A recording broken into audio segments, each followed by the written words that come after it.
I'm Candis Kimberley, 38, and for 12 years I've been the silent witness in Judge Harrison's courtroom, recording every word, every whisper, every confession that shapes people's lives. I believed in the sanctity of justice, in the integrity of the system. I served faithfully. But last Tuesday, during what should have been a routine property dispute hearing, I overheard a conversation in chambers that shattered everything I thought I knew about justice. The judge I respected, the attorneys I trusted, they weren't just discussing the case. They were orchestrating it. What I discovered about the web of corruption, the lives destroyed, and the vulnerable people exploited would force me to choose between my career and my conscience. Because sometimes the most important testimony comes from those who were never meant to speak. If you've ever wondered what really happens when the cameras stop rolling and the public leaves, subscribe for a story that will change how you see our justice system forever. Judge Harrison's framed law degree hung prominently behind his bench, catching the morning light that streamed through the courtroom's tall windows. Harvard Law School, class of 1985 VED, looked at that diploma thousands of times over the years, drawing comfort from its presence. It represented everything I believed about our justice system: prestige, education, integrity.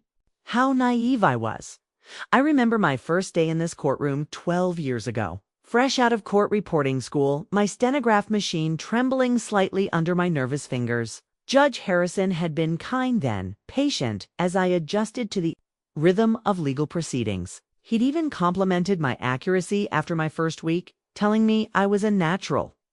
That praise meant everything to a 26-year-old woman trying to build a career in a field dominated by tradition and hierarchy. The courtroom itself felt sacred to my mahogany panels gleaming under fluorescent lights. The American flag, standing proud beside the state banner, rows of wooden benches where families sat waiting for justice. I'd seen tears of relief, heard confessions that changed lives, witnessed the careful balance of law and mercy played out daily. This place was my cathedral, and Judge Harrison was its high priest.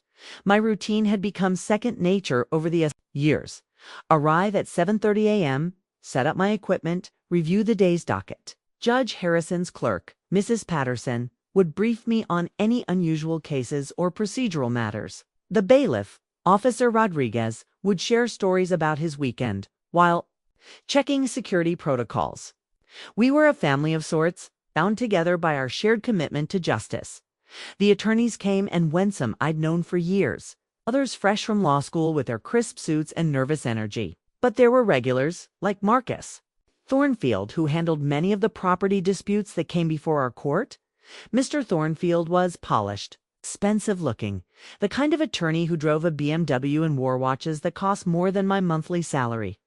He always nodded respectfully when he entered, addressed me as Miss Kimberley with old-fashioned courtesy.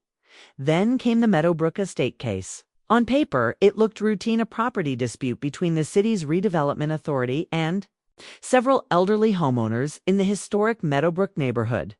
The city wanted to claim the properties through eminent domain for a new shopping complex.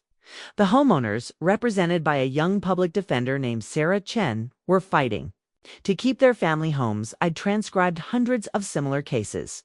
Usually they dragged on for months, filled with procedural motions and expert testimony about property values. But something felt different about this one from the start. Judge Harrison seemed unusually interested in the case details, asking specific questions about property boundaries and assessment values that went beyond his typical judicial role.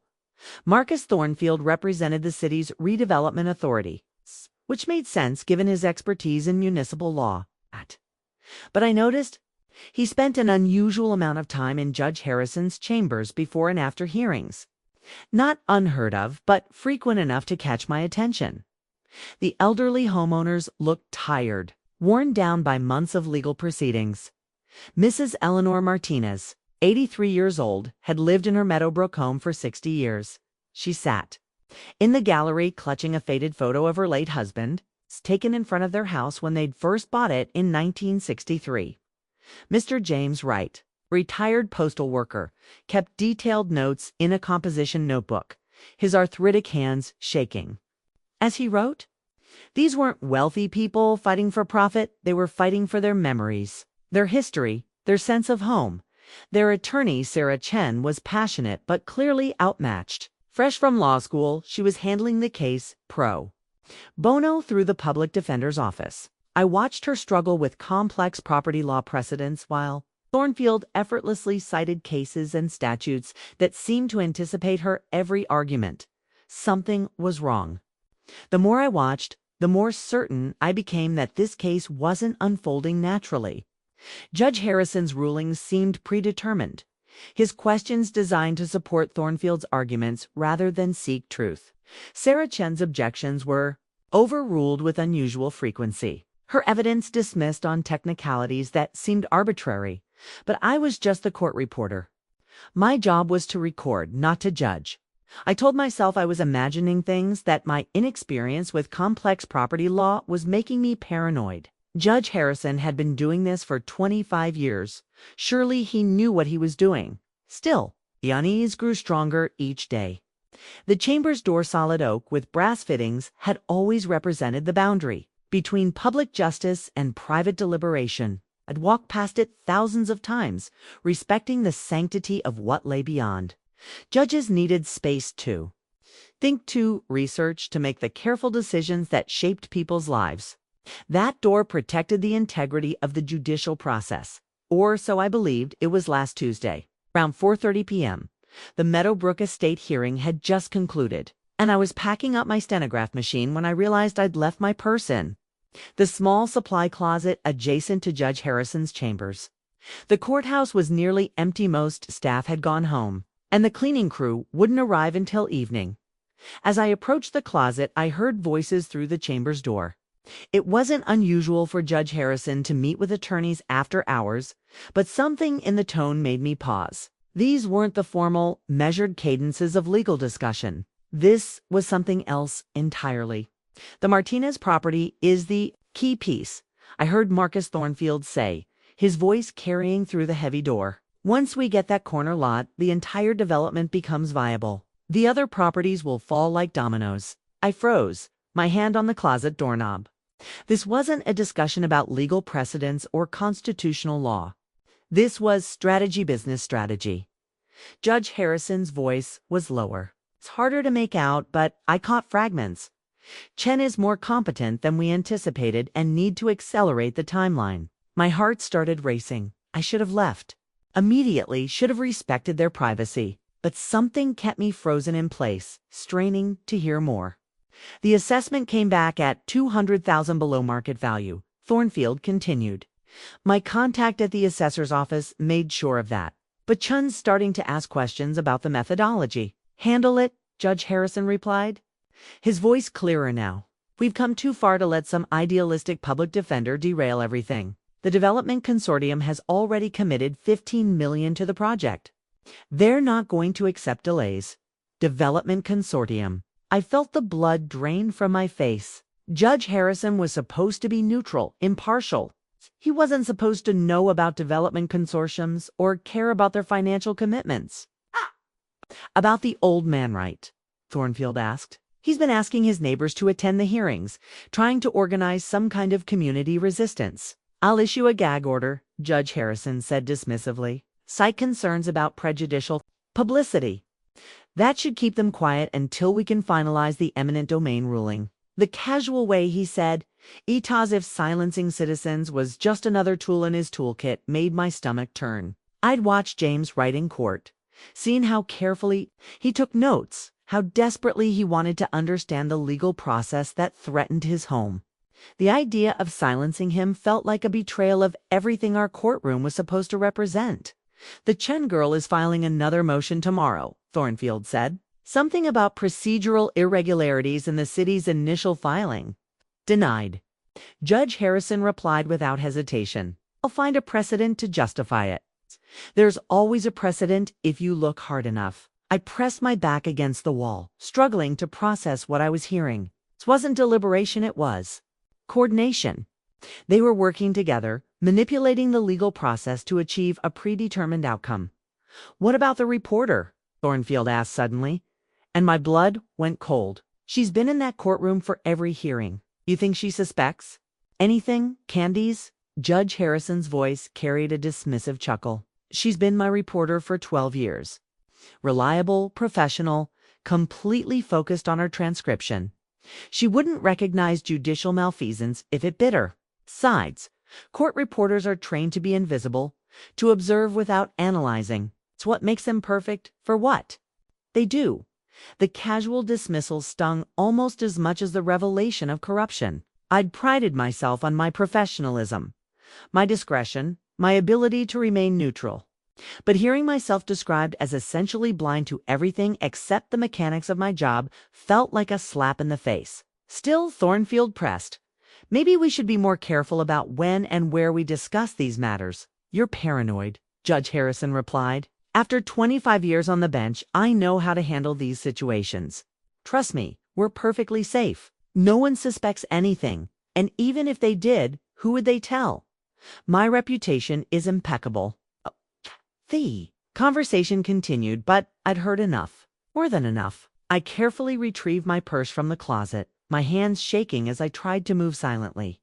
Every step felt amplified, every breath too loud as I walked through the empty courthouse toward the parking garage. My mind raced with the implications of what I'd discovered. The judge I'd respected, the attorney I'd considered professional and courteous, they were criminals. They were stealing people's homes, manipulating the legal system for personal gain, and treating the elderly victims as nothing more than obstacles to profit. But what could I do? Who would believe me? And more terrifyingly, what would happen to me if anyone discovered what I'd overheard? The chamber's door had been breached, and there was no going back. The case file cabinet in my home office had become an obsession. For 3 sleepless nights, I'd been pulling transcripts from cases I'd recorded over the past 2 years, searching for patterns I'd been too naive to recognize before. The metal drawers, usually organized with professional precision, now overflowed with manila folders scattered across my desk, coffee table, and bedroom floor. I started with property disputes involving municipal authorities, cases similar to Meadowbrook Estate. What I found made my hands shake as I turned each page. The pattern was subtle but unmistakable once you knew what to look for. The Riverside Gardens case from 18 months ago. 7 elderly homeowners forced out through eminent domain for a community center that became a luxury shopping plaza 6 months later. Judge Harrison had ruled against every motion filed by the homeowner's attorney, a young lawyer named David Park, who'd seemed overwhelmed by Thornfield's aggressive tactics. The Oakwood Terrace development from last year, 12 families displaced, for infrastructure improvements that turned into high-end condominiums. Again, Judge Harrison's rulings had systematically favored the city's redevelopment authority, represented by Marcus Thornfield. Each case followed the same playbook. Thornfield would file his motions with surgical precision, citing obscure precedents that seemed to anticipate every possible defense. The homeowners' attorneys, always public defenders or small practice lawyers working pro bono, would struggle against what appeared to be superior legal knowledge and preparation. Judge Harrison would rule consistently in favor of the redevelopment authority, often using language that seemed carefully crafted to prevent successful appeals. But it was the details that truly horrified me. Mrs. Dorothy Walsh, Datus, Avon, years old, had lived in her Riverside Gardens home for 43 years. According to my transcript, she'd collapsed in the courtroom when Judge Harrison denied her final motion to stay the eviction. The paramedics had been called. I remembered that DI had been so focused on accurately recording the legal proceedings that I'd barely registered the human drama unfolding in front of me. Mr. Samuel Torres from Oakwood Terrace had tried to represent himself after his attorney withdrew from the case, citing irreconcilable differences with his client. My transcript showed Torres stumbling through legal terminology, desperately trying to explain why his family's 4-generation home shouldn't be demolished. Judge Harrison had been impatient, frequently interrupting Torres and ultimately holding him in contempt when he became emotional. These weren't just legal victories for the redevelopment authority. They were systematic human rights violations disguised as municipal progress. And I had been the silent witness, dutifully recording every word while families lost their homes, their histories, their sense of belonging. The Meadowbrook Estate case fit the pattern perfectly. But with one crucial difference: Sarah Chen was fighting back more effectively than previous attorneys. Her motions were better researched, her arguments more sophisticated. She was asking the right questions about property assessments, questioning the city's claimed public benefit, demanding transparency about the development consortium's plans. That's why Judge Harrison and Thornfield were worried. That's why they needed to accelerate the timeline. I pulled out a legal pad and began mapping the connections. The same appraisal company had undervalued properties in all three cases. The same construction firm had received the development contracts. The same city council members had voted to authorize the eminent domain proceedings. But the most disturbing pattern was in my own transcripts. Reading them with new understanding, I could see how Judge Harrison's questions and rulings had been designed to create a legal record that would justify predetermined outcomes.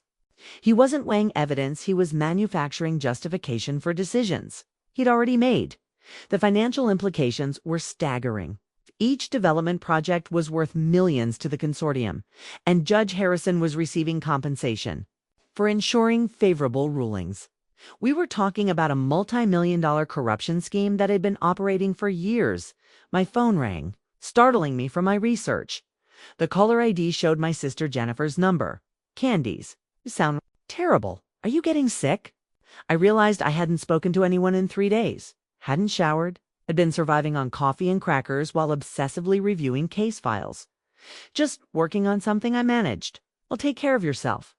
Oh, I saw that story in the paper about those families fighting the city over their homes. Terrible situation. Sometimes I wonder if our legal system really protects ordinary people anymore. After she hung up, Jennifer's words echoed in my mind. The newspaper coverage of Meadowbrook Estate had been minimal, a few paragraphs buried. In the local section about routine municipal development proceedings, the media wasn't paying attention. All the victims were elderly, working class, politically powerless. No one was watching except for one idealistic public defender and a court reporter who'd accidentally discovered the truth. I stared at the evidence spread across my living room, dozens of cases, hundreds of victims, years of systematic corruption. The weight of what I knew felt crushing. These files weren't just documents, they were proof of stolen lives, stolen dreams, stolen justice, but they were also something else, evidence that could stop it from happening again. For the first time since overhearing that conversation, I felt something other than fear and disbelief. I felt responsibility. These transcripts weren't just records of corruption, they were weapons that could be used to fight back. The question was whether I had the courage to use them. The property deed to 247 Meadowbrook Lane was dated September 15, 1963. I held the photocopy in my hands, studying the careful signatures of Eleanor and Miguel Martinez, newlyweds who'd scraped together enough money for a down payment on their first home. The deed represented more than legal ownership, was proof of dreams realized, of two young people building a life together in a neighborhood where children played in tree-lined streets and neighbors knew each other's names. 60 years later, that same piece of paper had become a target for corporate greed disguised as municipal progress. I'd driven to Meadowbrook after work, needing to see the properties at the center of the corruption I'd uncovered. The neighborhood was exactly what I'd expected: modest homes with well-maintained gardens, American flags hanging from front porches, the kind of community where people still waved to strangers and helped elderly neighbors with their groceries. Mrs. Martinez's house sat on the corner of Meadowbrook Lane and Elm Street, a small ranch-style home with pale yellow siding and white shutters. The garden was immaculate, roses blooming along the front walkway, tomato plants heavy with fruit in the backyard, a bird feeder hanging from an old oak tree. This wasn't just a house, it was a home, lovingly maintained and deeply cherished. I knocked on the front door, my hands trembling slightly. When Mrs. Martinez answered, I was struck by how small and fragile she looked. Nothing like the determined woman I'd seen in court fighting for her rights.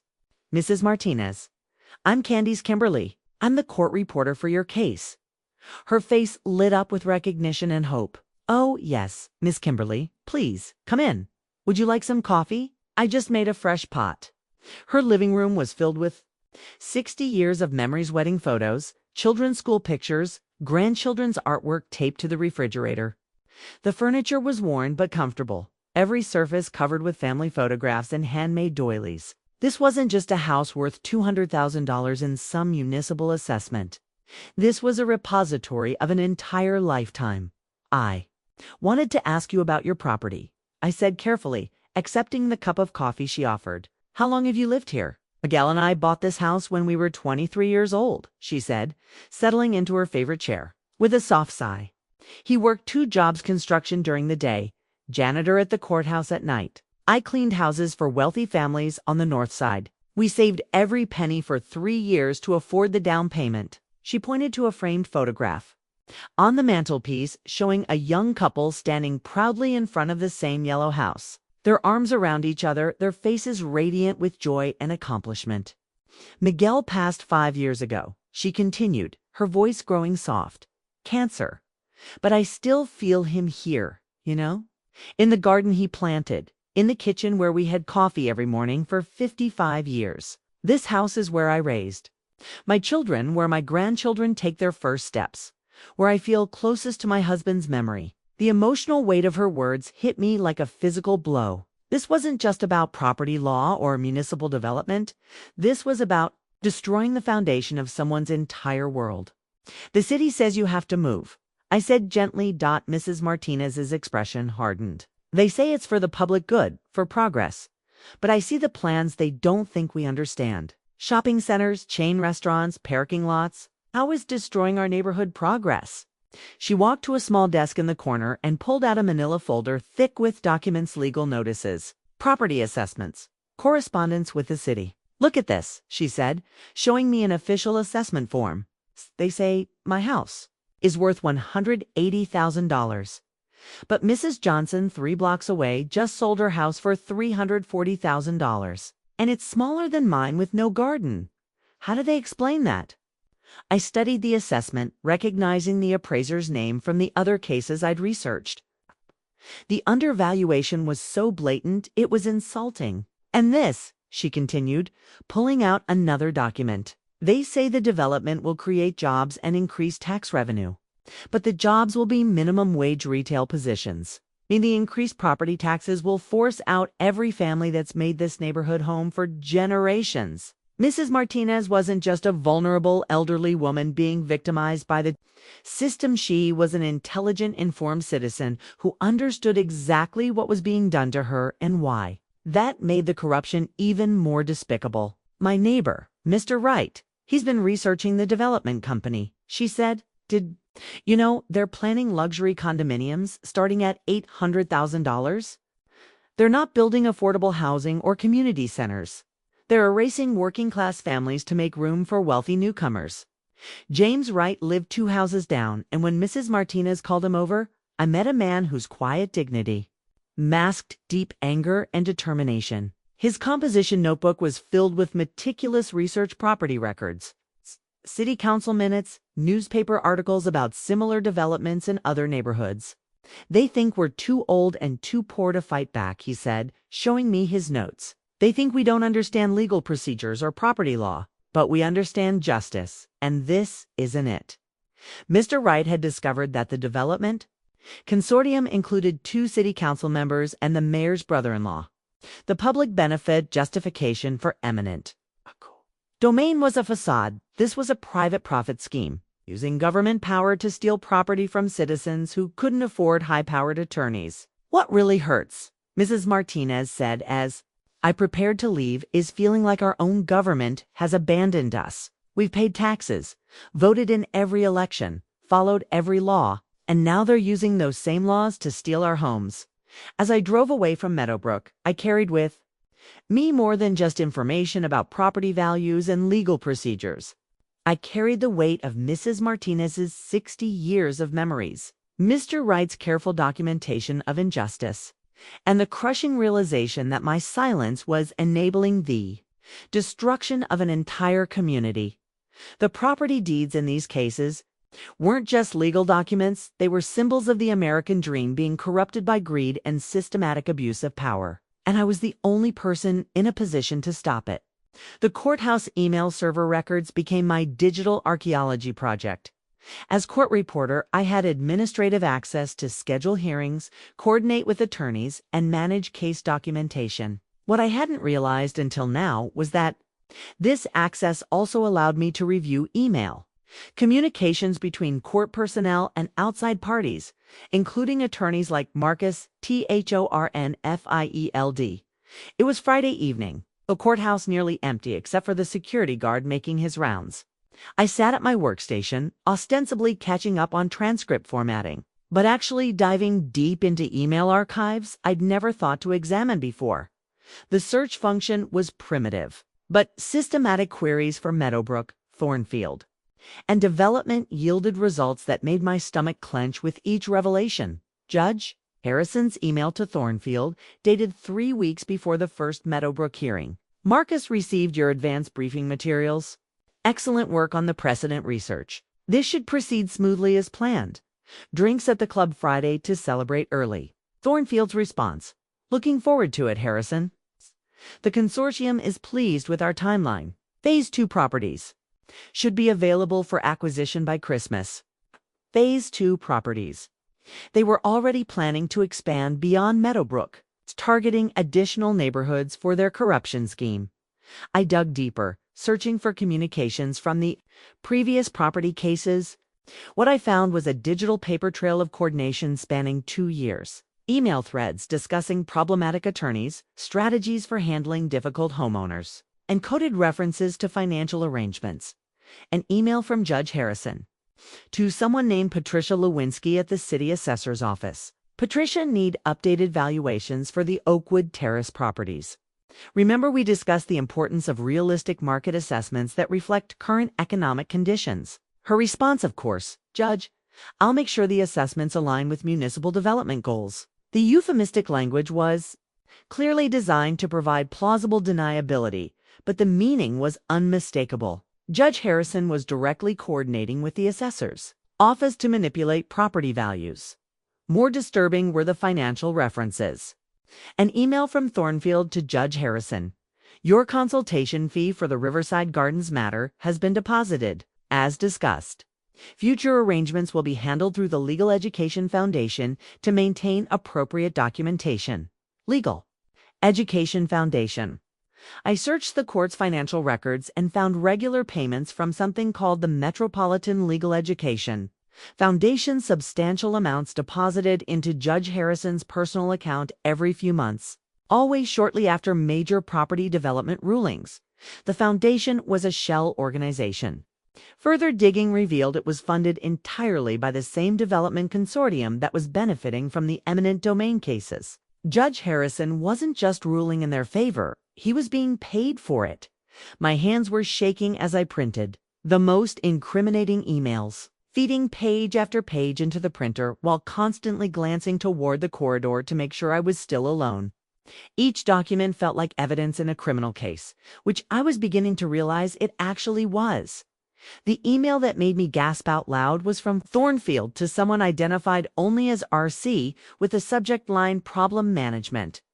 The Chen attorney is becoming more aggressive in her discovery requests.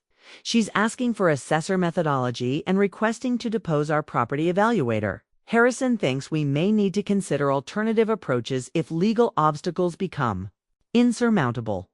Alternative approaches. The phrase sent chills down my spine. What did that mean? How far were these people willing to go to protect their corruption scheme? A response from RC came 2 hours later. Understood. Have you considered that traffic accidents happen frequently to people who work late hours? Sometimes attorneys get so focused on their cases they don't pay attention to their surroundings. I stared at the screen, reading the message 3 times to make sure I understood correctly. Were they actually discussing harming Sarah Chen, the young public defender who was just trying to help elderly homeowners keep their homes? My paranoia, which had been growing steadily over the past week, suddenly felt entirely justified. If they were willing to consider violence against an attorney, what would they do to a court reporter who discovered their entire operation? I quickly saved all the incriminating emails to a secure thumb drive, deleted my search history, and cleared the printer queue. Every sound in the empty courthouse made me jump footsteps in the corridor that turned out to be the security guard. The elevator ding announcing someone's arrival who never materialized.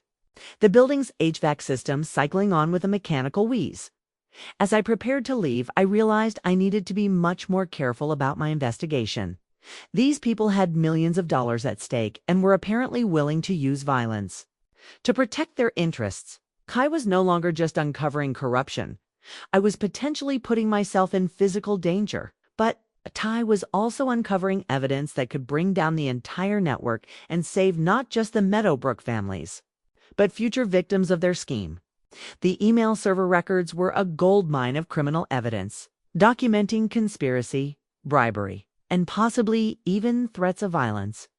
Walking to my car in the courthouse parking garage, I kept looking over my shoulder, every shadow potentially hiding someone who might want to stop my investigation. The digital footprints I discovered painted a picture of corruption far more extensive and dangerous than I'd initially realized. Tomorrow I would need to decide what to do with this evidence. But tonight, I just needed to get home safely. The State Bar Association directory had become my roadmap to corruption, spread across my kitchen table alongside printed emails and case files. The thick annual publication revealed connections I'd been too naive to recognize before. What I initially thought was isolated misconduct by Judge Harrison and Marcus Thornfield was actually a sophisticated network of corrupt legal professionals operating across multiple jurisdictions. I started by researching every attorney who'd represented development interests in the property cases I'd identified. The pattern that emerged was both elegant and terrifying in its scope. Marcus Thornfield wasn't just representing the city's redevelopment authority.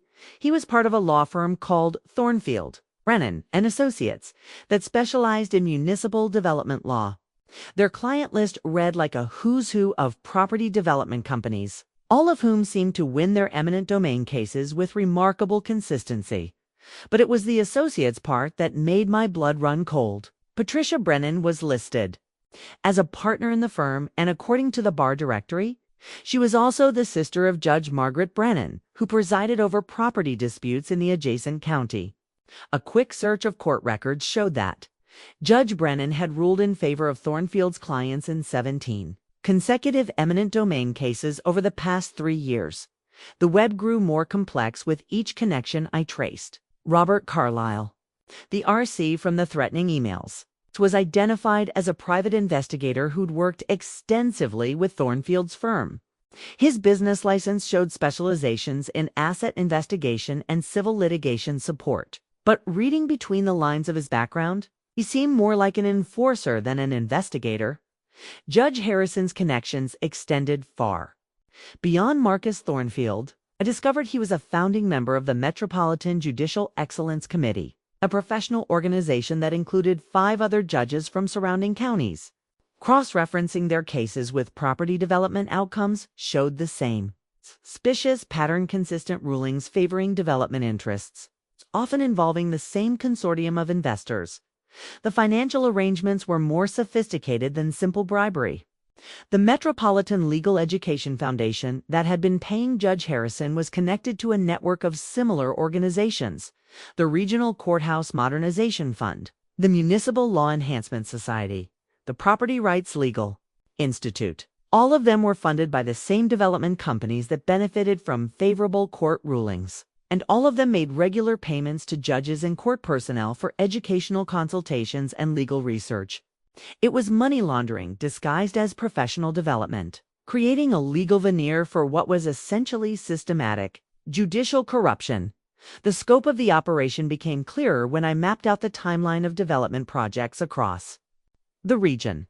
Over the past 5 years, the consortium had acquired nearly 300 properties through eminent domain proceedings, displacing over 800 families and generating estimated profits of more than $50 million. But what chilled me most was discovering how they dealt with obstacles. Sarah Chen wasn't the first attorney to aggressively challenge their operations. 2 years ago, David Park had represented the Riverside Gardens homeowners with similar tenacity. According to court records, he'd filed motions questioning the city's claimed public benefit and demanding transparency about the development consortium's plans. Then David Park had been arrested on charges of embezzling client funds. The charges were later dropped due to insufficient evidence, but the negative publicity had destroyed his practice. He'd moved out of state 6 months later, leaving his clients without representation just weeks before their final court hearing. Another attorney, Rebecca Martinez, had represented homeowners in a similar case last year. She'd been sued for malpractice by a former client in an unrelated matter, a case that consumed her time and resources until she was forced to withdraw from the property dispute. The malpractice suit was settled out of court for an undisclosed amount, but the damage to her reputation was done. The pattern was clear. Aggressive attorneys who threatened the corruption network didn't just face legal obstacles, they faced systematic destruction of their careers and reputations. I thought about Sarah Chen, the young public defender who was fighting so hard for the Meadowbrook families. Was she next? Would they manufacture ethics violations, plant evidence of misconduct, or simply arrange one of those traffic accidents Robert Carlyle had referenced in his email? The isolation I'd been feeling grew heavier as I realized the true scope of what I was facing. This wasn't just corruption, it was organized crime operating within the legal system itself. Judges, attorneys, investigators, assessors, even city council members were all part of a network designed to systematically steal property from vulnerable citizens while enriching themselves. And I was one person with a stenograph machine and a handful of printed emails trying to expose a conspiracy that had operated successfully for years and involved some of the most powerful people in the regional legal community. The Bar Association Directory, which had once represented professional standards and ethical accountability, now looked like a catalog of criminals hiding behind law degrees and judicial robes. The very institutions designed to protect justice had been perverted into instruments of oppression, but knowledge was power, even when it felt overwhelming. Each connection I uncovered, each pattern I identified, each piece of evidence I documented brought me closer to understanding how to dismantle the network. The question was whether I could expose them before they discovered what I knew and decided to add me to their list of problems that needed to be managed. My employment contract lay open on the coffee table, its formal language suddenly feeling like chains around my ankles. Employee agrees to maintain strict confidentiality regarding all court proceedings, judicial communications, and administrative matters observed during the course of employment. The words I'd signed 12 years ago, without a second thought, now represented the legal framework that could destroy my life if I chose to speak out. Page 3 outlined the financial penalties for breach of contract, immediate termination, forfeiture of pension benefits, and potential civil liability for damages caused by unauthorized disclosure of confidential information. After 12 years as Judge Harrison's court reporter, my pension was worth nearly $180,000, money I'd been counting on for my retirement, for the security I'd worked so hard to build. But it wasn't just about the money, though losing my income would be devastating. At 38, starting over in a new career felt impossible. Court reporting was a specialized skill, and my entire professional identity was built around this job. I'd spent years building relationships, establishing my reputation for accuracy and discretion, earning the trust of judges and attorneys throughout the region. All of that would vanish the moment I became known as the court reporter who broke confidentiality to expose judicial corruption. I pulled out my bank statements and did the math I'd been avoiding for days. My salary of $62,000 per year was modest but steady. I had $23,000 in savings, enough to survive maybe 6 months without income if I was careful. My mortgage had 11 years remaining, and my car loan wouldn't be paid off for another 3 years. The financial reality was stark. I couldn't afford to lose this job. I was a single woman with no wealthy family to fall back on, no trust fund or inheritance to cushion the blow of unemployment. This job was my lifeline to middle-class stability, and without it, I'd be facing the same kind of economic vulnerability that made the Meadowbrook families such easy targets for exploitation. The irony wasn't lost on me. It's the same financial insecurity that motivated my silence was exactly what the corruption network counted on to maintain their operation. They targeted people who couldn't afford expensive attorneys, and they silenced potential whistleblowers who couldn't afford to lose their jobs. My phone buzzed with a text from my sister. "Jennifer, still want to come to Emma's birthday party?" Sunday, she's been asking about Aunt Candi's all week. Emma was my 6-year-old niece, Jennifer's youngest daughter. I was supposed to be the responsible aunt, the one with the steady job and the sensible savings account, the family member who could be counted on for emergency loans or babysitting money. Jennifer was a single mother working 2 part-time jobs, struggling to keep up with rent and childcare costs. She looked up to me as the success story in our family. What would happen to Jennifer and Emma if I lost my job and couldn't help them anymore? What would happen to my own future, my retirement plans, my carefully constructed life? But then I thought about Mrs. Martinez clutching that photograph of her late husband in front of the house they'd bought with such hope and sacrifice. I thought about James Wright, documenting every detail of the injustice being perpetrated against his community. I thought about Sarah Chen working late hours to defend people who couldn't afford to pay her, not knowing that Robert Carlyle was discussing traffic accidents in encrypted emails. The employment contract represented more than just financial. Security IT represented the comfortable complicity that allowed systemic corruption to flourish. How many other court employees had suspected something was wrong but chosen silence over professional suicide? How many other people in positions to observe judicial misconduct had looked the other way because speaking out would cost them everything?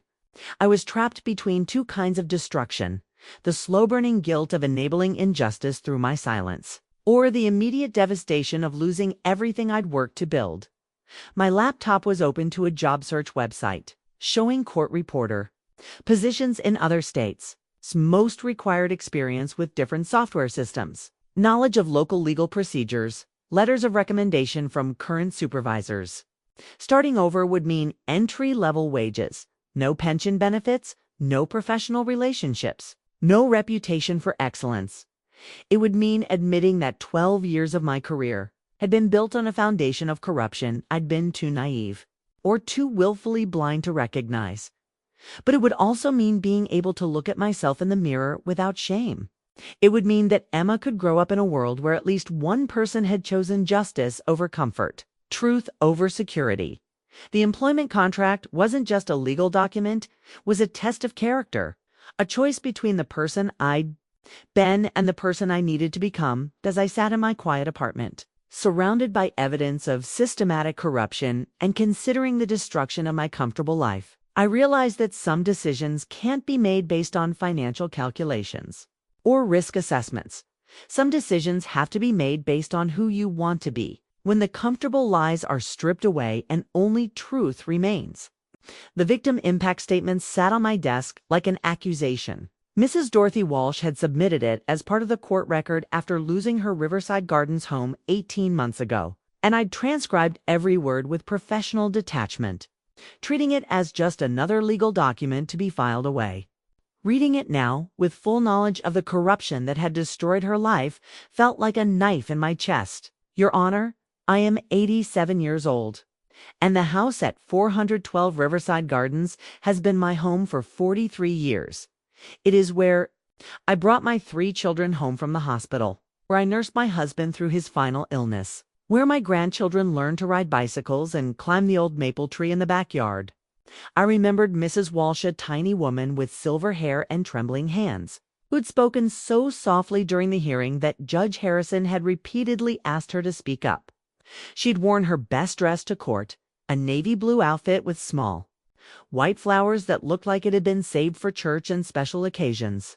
I understand that sometimes individual interests must give way to the greater good, but I cannot understand how destroying a stable, loving neighborhood serves any public purpose. The grocery store where I've shopped for 40 years will be demolished. The church where I was married and buried my husband will be torn down. The neighbors who check on me when I'm sick and help me with my groceries will be scattered to different parts of the city. The impact statement detailed the financial devastation that followed the eminent domain ruling. The city's fair market value compensation of $165,000 wasn't enough to buy comparable housing in any safe neighborhood. Mrs. Walsh had been forced to move into a subsidized SATs senior living facility 40 miles away from her daughter and grandchildren. I saved for 60 years to own my home free and clear. I paid my taxes, maintained my property, contributed to my community. I believed that in America, if you worked hard and followed the rules, you would have security in your old age. I was wrong. But it was the final paragraph that shattered my remaining hesitation. 6 months after losing my home, I suffered a stroke. The doctors say the stress of displacement contributed to my condition. I now require assistance with daily activities and will never be able to live independently again. The house that was stolen from me wasn't just my shelter, it was my autonomy, my dignity, my connection to everything that made life meaningful. I am dying by degrees, and the law that was supposed to protect me was the instrument of my destruction. Mrs. Walsh had died for months after submitting that statement. Her obituary, which I'd found in the newspaper archives, mentioned her courageous fight against municipal overreach, but failed to capture the systematic cruelty that had hastened her death. I sat at my kitchen table, the impact statement in my hands, and finally understood that this wasn't about property law or municipal development policies. This was about human beings whose lives were being destroyed for profit while the legal system I served provided cover for organized theft. Mrs. Walsh's words weren't just testimony. They were prophecy. The same pattern that had killed her was now being applied to Mrs. Martinez, Mr. Wright, and the dozen other Meadowbrook families facing displacement, unless someone stopped it. More elderly people would die from the stress of losing their homes. More families would be scattered and impoverished. More communities would be erased to make room for luxury developments.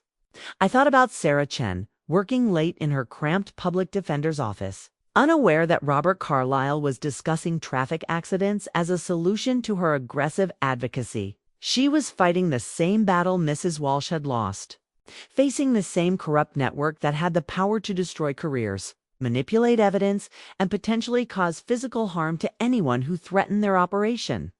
The tipping point wasn't dramatic, it was quiet, almost anticlimactic. One moment I was paralyzed by fear and self-doubt, and the next moment I was reaching for my phone to call Sarah Chen. Miss Chen, it's Keenry, the court reporter for your Meadowbrook case.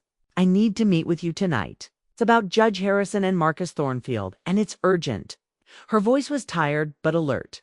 Miss Kimberley, is everything all right? No, I said, my voice steadier than I'd expected. Everything is very wrong, and you're in danger. Can you meet me somewhere private? Somewhere away from your office and the courthouse? The conversation was brief but decisive. We arranged to meet at a 24-hour diner across town, a place neither of us frequented, where we could talk without being overheard or observed.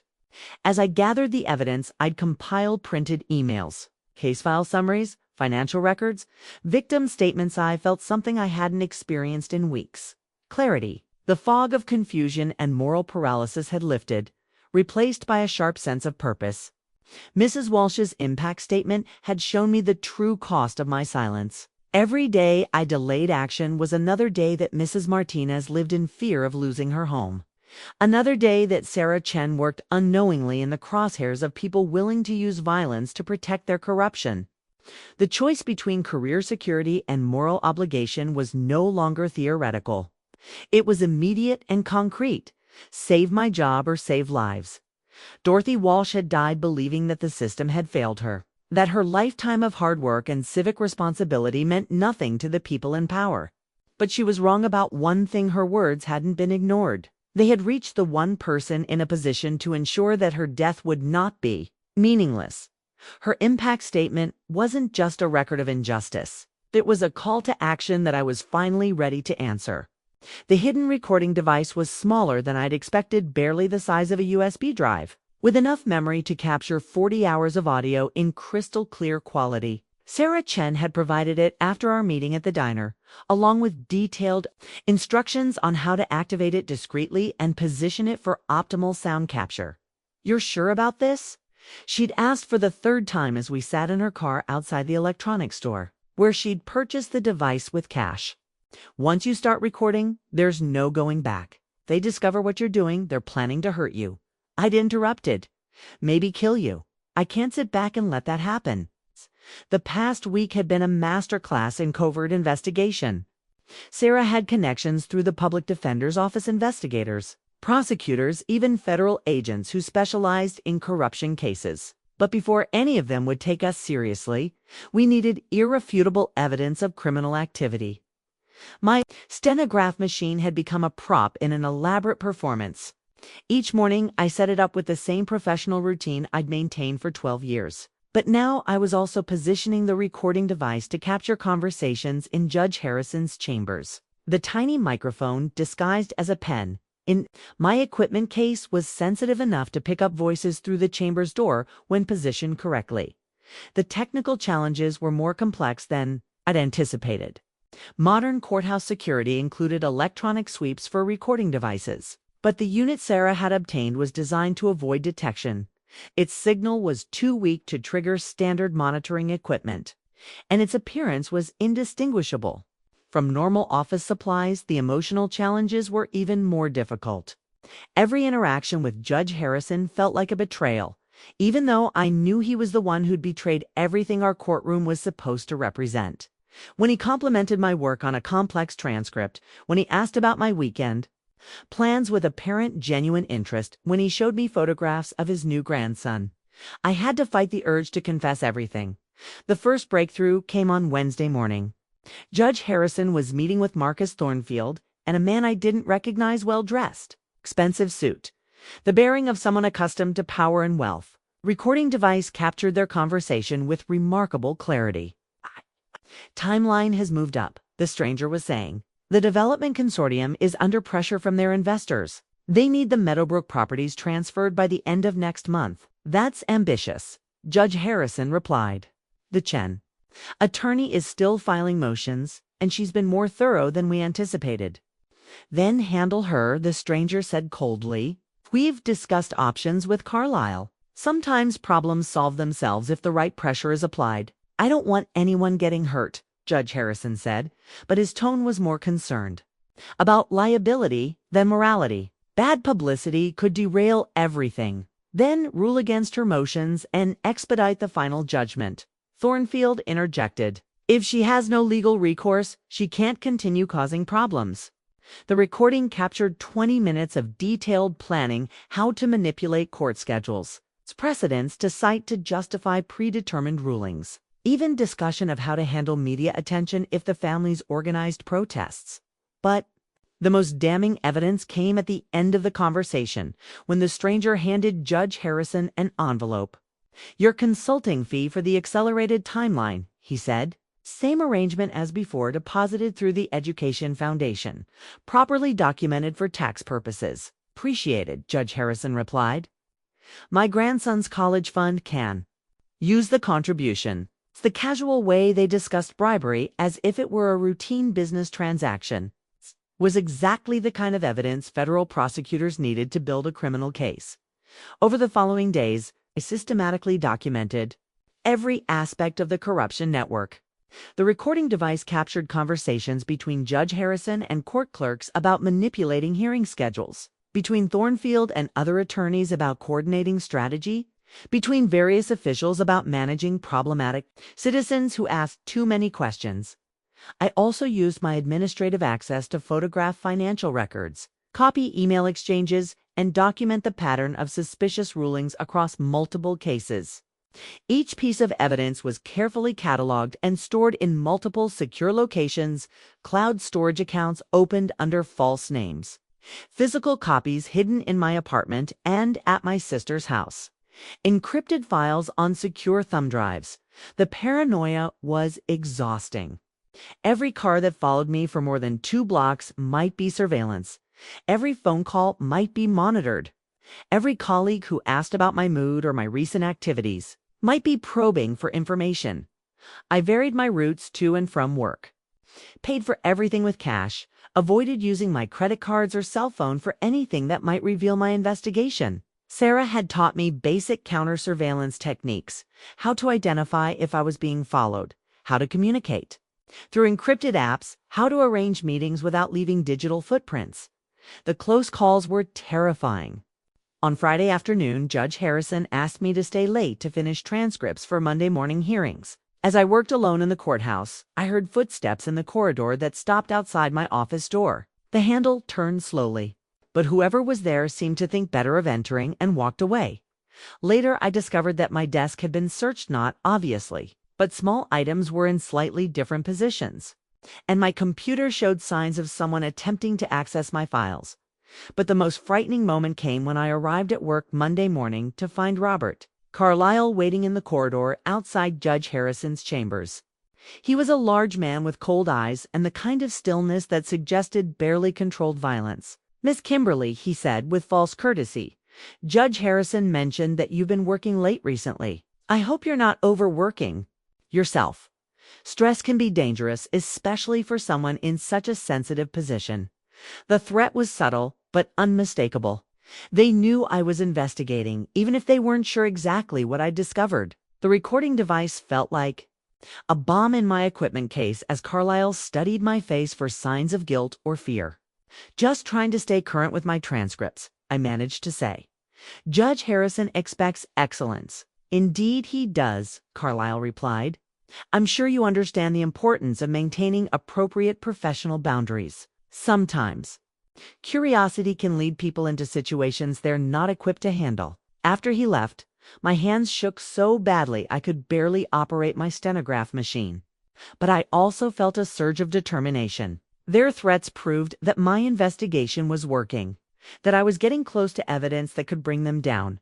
The recording device had captured enough criminal activity to destroy the entire network.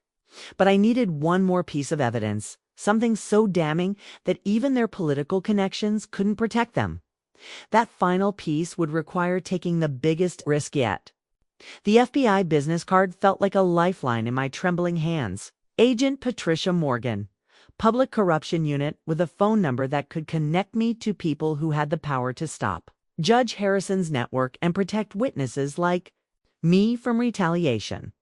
Sarah Chen had arranged the introduction through a prosecutor she'd worked with on other cases, someone who'd mentioned that the FBI had been quietly investigating corruption in municipal development projects across the region.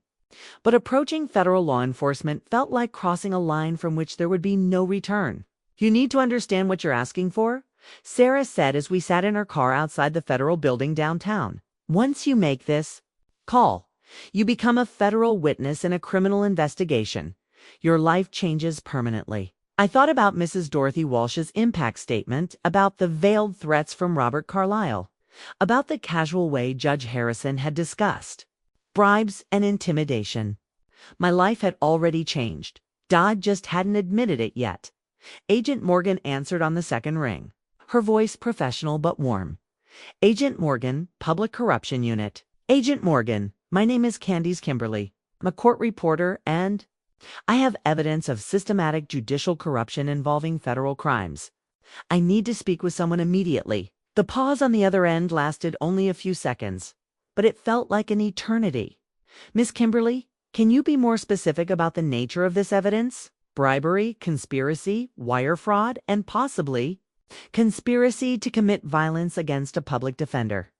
Multiple judges, attorneys, and city officials involved in a property development scheme that's stolen millions of dollars and displaced hundreds of families." Another pause, then her voice became more focused. "Miss Kimberley, I need you to stop talking on this phone immediately.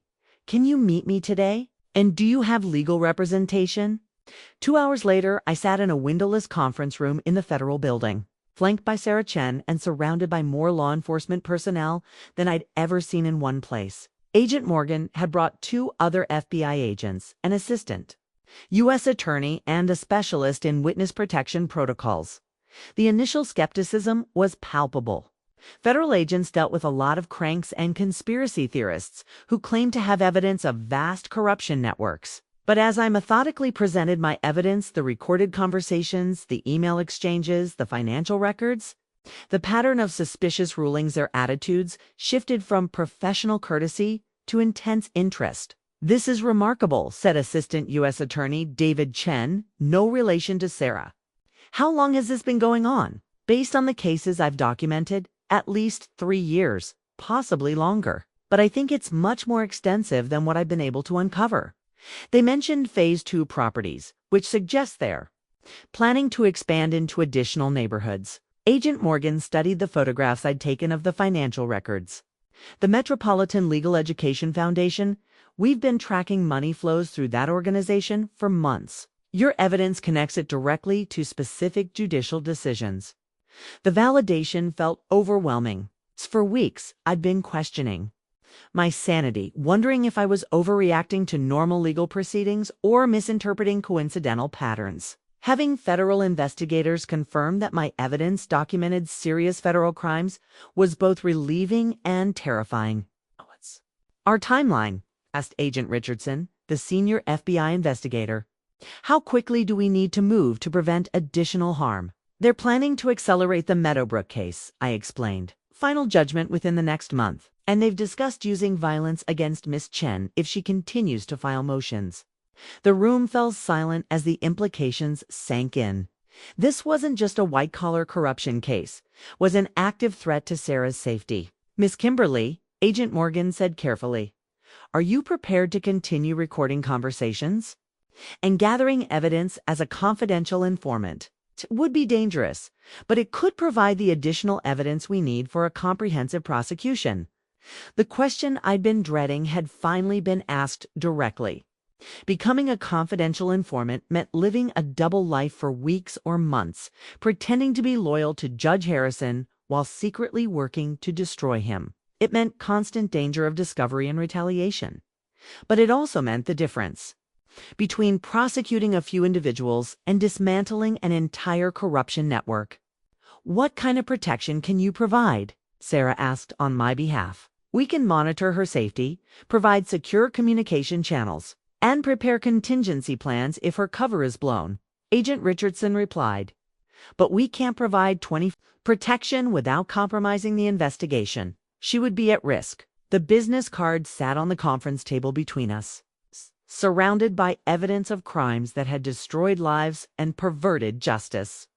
Agent Morgan's contact information represented hope for accountability, but also a commitment to a dangerous path that could cost me everything. There's something else you should know, I said, making my decision. They keep detailed records of their operations. Judge Harrison has files in his chambers that document payments, property transfers, even communications with city officials. If we could get access to those files, that would require a federal search warrant, Attorney Chen interrupted, which we can probably obtain based on your evidence, but it would end your ability to gather additional intelligence. Or, Agent Morgan said slowly, you could photograph those files during your normal work duties before we execute any warrants. It's risky, but it could provide the comprehensive evidence we need to prosecute everyone involved. The choice was mine. Play it safe and hope that the evidence I'd already gathered would be enough, or take one final, enormous risk to ensure that every member of the corruption network faced justice. I picked up Agent Morgan's business card and slipped it into my wallet right next to my courthouse ID badge. How do we do this? The federal warrant document sat in Agent Morgan's briefcase like a loaded weapon waiting to be deployed. Officially titled Application for Search and Seizure Warrant in the matter of United States v. Harrison et al. It represented the full power of the federal government, finally focused on the corruption network that had operated with impunity for years. But first, they needed me to gather the evidence that would make their case airtight. Your role as confidential informant is governed by strict protocols, Agent Richardson explained during our second meeting at the federal building. Every contact with targets of the investigation must be documented. Every piece of evidence you gather must be photographed and logged. Most importantly, you cannot take any actions that could be construed as entrapment or that might compromise the eventual prosecution. The technical equipment they provided was far more sophisticated than Sarah's recording device. A pen that was actually a high-resolution camera capable of photographing documents in low light. A smartphone app that looked like a calculator but actually transmitted encrypted messages directly to the FBI task force. Even a pair of reading glasses with a tiny lens that could record video while I appeared to be simply reviewing court documents. The key is acting normally, Agent Morgan emphasized. Judge Harrison trusts you. considers you part of his team. As long as you maintain that relationship, you have access to evidence that could destroy his entire operation. Living a double life required a level of psychological compartmentalization I'd never imagined. Each morning I arrived at the courthouse and greeted Judge Harrison with the same professional courtesy I'd shown for 12 years. I set up my stenograph machine, reviewed the day's docket, and chatted with court personnel about weekend plans and family news. But underneath the familiar routine, I was systematically documenting every aspect of the corruption network. Hidden camera captured photographs of financial records in Judge Harrison's desk. The recording app preserved conversations between court staff about manipulating hearing schedules. The encrypted messaging system allowed me to transmit evidence to the FBI in real time. The federal investigators had identified 17 potential targets for prosecution, ranging from Judge Harrison and Marcus Thornfield to city assessors, development company executives, and even 2 city council members. My evidence was helping them build individual cases against each target while mapping the connections that prove the existence of a criminal conspiracy. We're seeing patterns in other jurisdictions too. Agent Morgan told me during one of our weekly debriefing sessions, "Your evidence has opened investigations in 3 neighboring counties.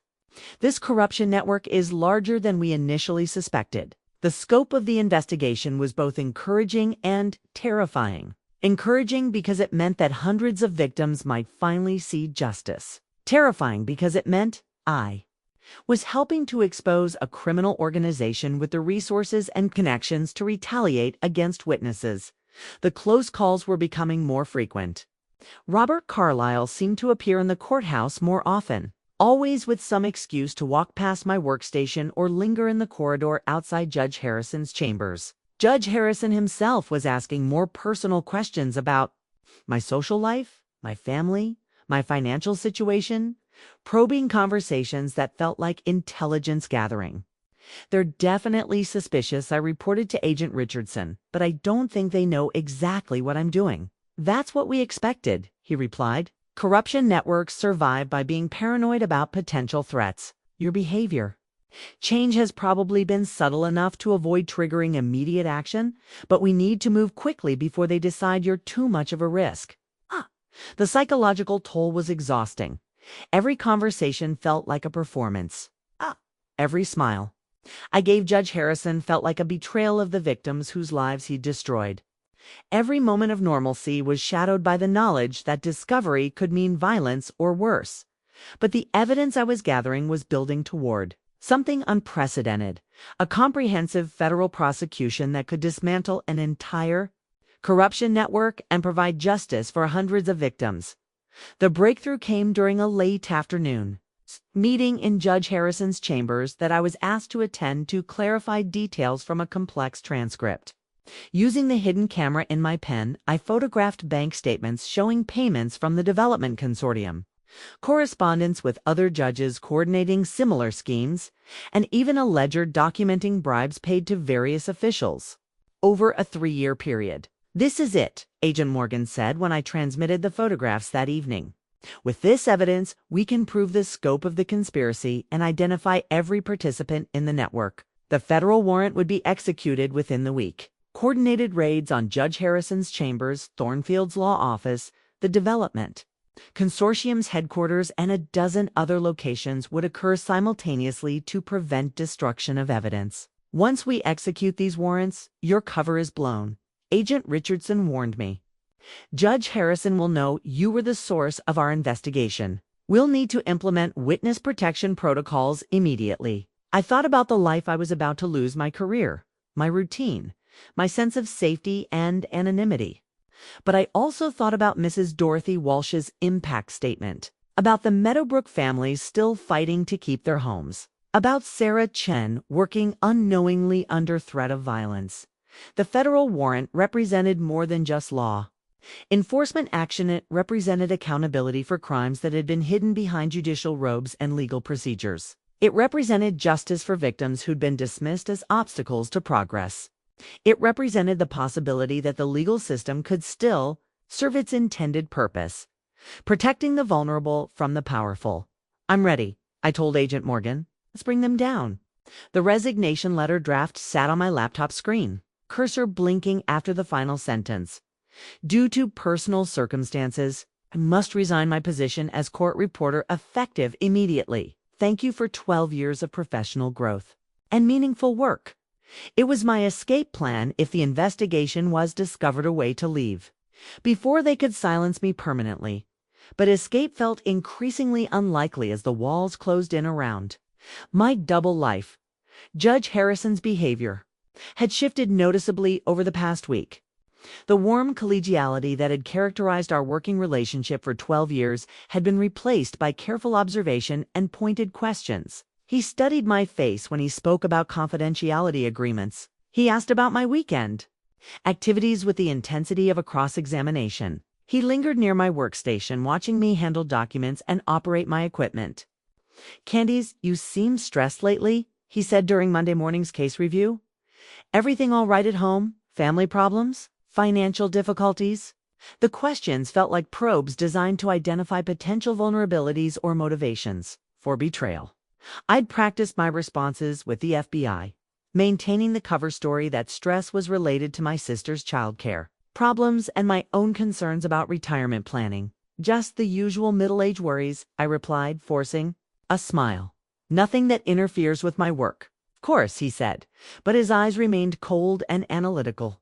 "You know, Candy's loyalty is such an important quality in our profession. People who understand the value of discretion, who appreciate the trust that's been placed in them, those are the people who build lasting careers." The threat was subtle, but unmistakable. Judge Harrison was reminding me that my professional survival depended on his goodwill, and that betraying his trust would have consequences beyond simple job loss. Mrs. Patterson, the court clerk who'd worked with Judge Harrison for 15 years, had begun watching me with similar intensity. She'd started asking questions about my computer usage, my after-hours access to court files, my conversations with attorneys like Sarah Chen. "You been staying late frequently?" she mentioned as I packed up my equipment Tuesday evening. "Juge?" Harrison appreciates dedication, but he's also concerned about staff burnout. "Maybe you should consider taking some vacation time." Vacation time. Away from the courthouse, away from my access to evidence, away from my ability to monitor the investigations. Targets. The suggestion felt like house arrest disguised as employee wellness. The paranoia was becoming mutual. I found myself checking for surveillance when I left the courthouse, varying my routes home, using cash for all purchases to avoid creating digital footprints that might reveal my FBI contacts.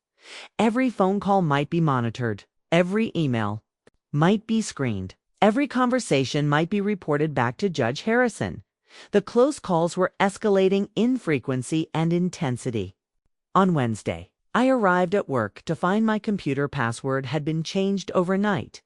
Mrs. Patterson claimed it was a routine security update, but the timing felt deliberately designed to limit my access to electronic files. Thursday brought an unscheduled equipment inspection by courthouse maintenance staff who seemed more interested in my stenograph machine and personal belongings than in checking electrical outlets and ventilation systems. I managed to hide the FBI-provided surveillance equipment, but the inspection felt like a fishing expedition for evidence of my investigation. Friday's incident was the most frightening yet. As I walked to my car in the courthouse parking garage, footsteps echoed behind me in a rhythm that matched my own pace exactly. When I stopped to check my phone, the footsteps stopped. When I resumed walking, they resumed. I never saw who was following me, but the message was clear. They were watching, and they wanted me to know it. The psychological pressure was becoming unbearable. I jumped at unexpected sounds, analyzed every colleague's facial expression for signs of suspicion, rehearsed cover stories for questions that might expose my FBI cooperation. Sleep became elusive, interrupted by nightmares about discovery and retaliation. But the most terrifying moment came when I overheard Robert Carlyle talking to Judge Harrison in chambers about accelerating problem resolution. "The Chen attorney is still filing motions," Carlyle said, his voice carrying the cold professionalism of someone discussing pest control. "More aggressive measures may be necessary." "Handle it quietly," Judge Harrison replied. No publicity. No complications. The recording device captured every word, but hearing them discuss violence against Sarah Chen with such casual callousness made my hands shake with rage and fear. These weren't just corrupt officials protecting their financial interests. They were criminals willing to use violence to silence opposition. Agent Morgan's response to my report was immediate. We're moving up the timeline. The warrants will be executed Monday morning.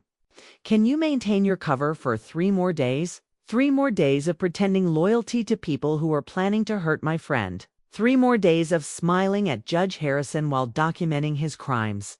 3 more days of living with the knowledge that discovery would mean personal destruction or worse. The resignation letter remained open on my laptop, a reminder that escape was still possible. I could submit it tonight, disappear before Monday's raids, preserve my safety and anonymity while leaving the FBI to proceed without my testimony. But, Mrs. Dorothy Walsh's words echoed in my memory. I believed that in America, if you worked hard and followed the rules, you would have security in your old age. I was wrong. She'd been wrong about security, but she'd been right about one thing. Sometimes the system fails, and when it does, ordinary people have to choose between safety and justice. I closed the resignation letter without saving it and prepared for 3 more days of the most dangerous performance of my life. The wire recording equipment was lighter than I'd expected, barely noticeable beneath my blazer, with a transmitter no bigger than a pack of gum taped to my ribs and a microphone the size of a shirt button positioned near my collar. Agent Morgan had spent an hour showing me how to activate it discreetly and ensuring the signal would reach the FBI surveillance van parked 3 blocks from the courthouse Monday. Morning felt surreal, my last day as Judge Harrison's court reporter. Though he had no idea that federal agents were already positioning themselves around the building for coordinated arrests that would begin the moment I transmitted the final piece of incriminating evidence. Remember, Agent Richardson had briefed me at 6 a.m. We need him to explicitly discuss the payments, the property manipulations, and especially any references to violence against witnesses. The wire will capture everything, but we need clear, unambiguous statements that prove criminal intent. The plan was elegant in its simplicity. I would request a private meeting with Judge Harrison to discuss concerns about my job security. Given the increased scrutiny around the Meadowbrook case, the conversation would give him an opportunity to either reassure me with innocent explanations or reveal the depth of his criminal activity. Either way, the wire would capture his response to direct questions about the corruption I'd been documenting. For weeks, Judge Harrison seemed pleased when I knocked on his chamber's door at 10:30 a.m. During the morning recess, when the courthouse was busy enough to mask our conversation from casual observation. "Candis, come in? You said you needed to discuss something privately." I settled into the chair across from his desk, the wire equipment recording every word as I launched into the script I'd rehearsed with the FBI. "Judge Harrison, I'm concerned about some irregularities I've noticed in recent cases. The Meadowbrook hearings, specifically. Some of the rulings seem predetermined, and I've overheard conversations that make me worry about my position here." His expression shifted from paternal concern to cold calculation. "What kind of conversations?" "Discussions about accelerated timelines, about managing problematic attorneys, about consulting fees and development consortiums.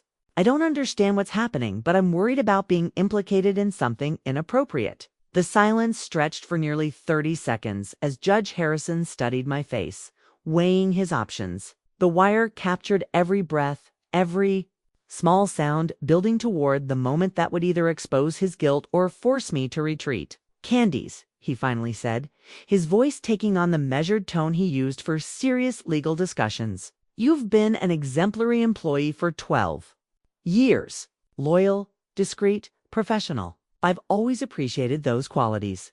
"Thank you, sir. Which is why I'm going to be honest with you about the reality of judicial administration in the modern era." He leaned back in his chair, apparently deciding. "That recruitment was safer than denial. The legal system isn't as pure as law school textbooks suggest. Sometimes judges have to make pragmatic decisions that serve broader community interests." The wire was capturing every word as Judge Harrison began explaining the corruption network as if it were legitimate municipal policy. The Meadowbrook development, serves important economic development goals, he continued. Sometimes elderly homeowners resist change that would benefit the broader community. Our role is to facilitate progress while ensuring appropriate legal procedures are followed. But the property assessments I began are realistic valuations that reflect current market conditions and future development potential. He interrupted. The assessor's office has extensive expertise in property valuation methodologies. He was using the same euphemistic language I'd seen in the emails. But the wire was capturing the context that proved his statements were deliberate misrepresentations designed to justify theft. What about the payments to the Legal Education Foundation? I asked, pushing deeper into dangerous territory. Judge Harrison's expression hardened slightly. Consulting fees for educational services are entirely appropriate and properly documented. Judges frequently provide expertise to legal organizations and municipal development authorities. And the discussions about managing Sarah Chen. Now his eyes turned cold. Miss Chen is an inexperienced attorney whose aggressive tactics are disrupting proper legal procedures. Sometimes attorneys need to be reminded of appropriate professional boundaries. The euphemisms were wearing thin. I could sense him evaluating whether I was truly seeking reassurance or probing for incriminating admissions. Judge Harrison, I said, allowing genuine fear to enter my voice. I heard Robert Carlyle mention something about traffic accidents. That frightened me. Robert is a professional investigator who helps ensure that legal proceedings aren't compromised by outside interference. Judge Harrison replied carefully. His methods are thorough but entirely legal. But then he leaned forward, his voice dropping to a whisper that the wire barely captured. Candis, you've been part of this system for 12 years. You've benefited from the stability and security that comes from understanding how things really work. Some knowledge comes with responsibilities. What kind of responsibilities? Responsibility to recognize that certain conversations are privileged, communications that should never be repeated outside this office. The responsibility to understand that some information, if misinterpreted by people who don't understand the complexity of judicial administration, could cause unnecessary problems for everyone involved. The threat was subtle but clear. He was telling me that my knowledge made me complicit, that speaking out would destroy not just his career, but mine as well. I want to be a team player, I said, the words feeling like poison in my mouth. I just need to understand what's expected of me. What's expected, Judge Harrison said with obvious relief, is exactly what you've been doing for 12 years. Professional discretion, loyalty to this court, an understanding that sometimes legal decisions serve purposes that aren't immediately apparent to outside observers. He opened his desk drawer and pulled out an envelope. In fact, I've been meeting to discuss a salary increase for you. Exceptional employees deserve exceptional compensation. The wire captured the sound of the envelope sliding across his desk. Inside was a check for $5,000, made out to me personally, with consultation services written in the memo line. Consider this a token of appreciation for your discretion regarding sensitive judicial matters, he said, and there will be similar tokens of appreciation as long as you continue to demonstrate the loyalty and professionalism I've come to expect. I stared at the check, realizing that Judge Harrison had just attempted to bribe me while wearing a wire connected to FBI agents who were waiting for my signal to begin arrests. Thank you, Judge Harrison, I said, slipping the check into my pocket. I appreciate your confidence in me. Excellent, he replied, apparently convinced that he'd successfully recruited me as a co-conspirator. I knew you were smart enough to understand how things work in the real world. As I left his chambers, the wire transmitted my final words as a confidential informant. I understand perfectly. The sting operation was complete. The wire had captured everything the FBI needed for a comprehensive prosecution. Explicit discussions of corruption, attempted bribery, conspiracy to manipulate legal proceedings, and veiled threats against witnesses. Within minutes, federal agents would be executing arrest warrants throughout the region, dismantling a corruption network that had operated with impunity for years. Judge Harrison had no idea that his attempt to recruit me as an accomplice had instead provided the final evidence needed to destroy him. The arrest warrants arrived like thunder across the regional legal Community at exactly 11:47 a.m. from my position in the courthouse lobby, escorted by Agent Morgan and deliberately visible to everyone who mattered, I watched federal agents flood the building with the coordinated precision of a military operation. Judge Harrison's chamber's door burst open as I stood 30 feet away, my presence making it clear to everyone watching that the court reporter they'd trusted for 12 years had been the source of their downfall. Agent Richardson read him his rights while two other agents secured files and computers that would provide additional evidence for prosecution. Candis, Judge Harrison's voice cracked as they led him past me in handcuffs. "How could you do this to me, after everything I've done for your career?" I met his eyes steadily, thinking of Mrs. Dorothy Walsh's impact statement. Of the Meadowbrook families fighting to keep their homes, of Sarah Chen working unknowingly under threat of violence. "I did this for justice," I replied, loud enough for the assembled court personnel to hear. Something this courtroom was supposed to represent. The coordinated arrests were happening simultaneously across the region. Agent Morgan's radio crackled with updates. Thornfield in custody at his law office. Carlisle arrested at the Development Consortium headquarters. Judge Brennan taken into custody in County Court B. City Assessor Patricia Lewinsky arrested at her office. 17 arrests in total, the result of months of investigation that had uncovered the largest judicial corruption network in the state's history. Mrs. Patterson, the court clerk who'd watched me with growing suspicion over the past week, stood frozen near the information desk as federal agents secured court records and computer files. Her face showed the shock of someone whose carefully constructed world had just collapsed. "Miss Kimberley," she said as Agent Morgan guided me toward the exit, "I hope you understand what you've done. These are good people pillars of the community." "These are criminals?" I replied. "People who stole homes from elderly families and threatened violence against attorneys who tried to protect them." The media response was immediate and overwhelming. By noon, news vans surrounded the courthouse and federal building. The story led every local newscast. Massive corruption, bust rocks, regional courts. Court reporter exposes multi-million-dollar judicial bribery scheme. FBI arrests 17 in property development corruption network. My name was public within hours. The FBI's witness protection protocols could shield me from physical retaliation, but they couldn't protect me from media attention or public scrutiny. I was no longer Candis Kimberley, anonymous court reporter. I was Candis Kimberley, the whistleblower who'd brought down Judge Harrison. Sarah Chen called that evening, her voice shaking with relief and gratitude. "Candis, I can't believe what you've done. Agent Morgan told me about the threats, about how they were planning to hurt me. You saved my life. You were fighting for people who couldn't fight for themselves," I replied. "I just made sure you could keep doing that safely." The community reaction was sharply divided. Letters to the editor praised my courage in exposing corruption, while others criticized me for destroying the careers of respected legal professionals. Some people saw me as a hero. Others viewed me as a traitor who'd violated professional loyalty and confidentiality. Mrs. Martinez called to thank me personally. "Miss Kimberley, I don't know how to express my gratitude. Mr. Wright and I watched the news together, and we both cried.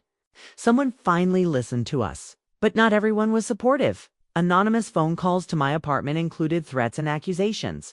Someone spray-painted "traitor" on my car. Former colleagues from the courthouse avoided me when we encountered each other in public. The professional consequences were immediate and devastating. My court reporting career was over.